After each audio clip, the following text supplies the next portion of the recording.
So, nung time na yun, yung same funny one na yun, nag-audition din kami ni James eh. Pero nung wanna see you nag-perform render. kami, sobrang compromise. Like, yung kahit yung hawak sa dede, joke, hindi ko magawa dahil hindi ko masabi yung dede. Or hindi ko masabi yung boobs. Pero si Rems, nagawa niya yung Whitney Houston Houston yung nalunod sa tub. tub joke niya. Kasi putang ina, sinabi, parang sa utak na nila, gets ka na ng mundo. Yun na Gets ka na ng Pilipino.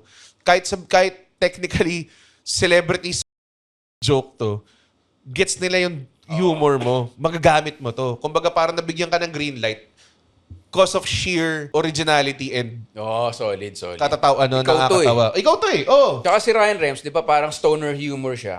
Eh, pagpakinggan nyo sa Cool Pals, may mga kinukwento siyang kaibigan niya talaga na nagdo-drugs pa rin, di ba?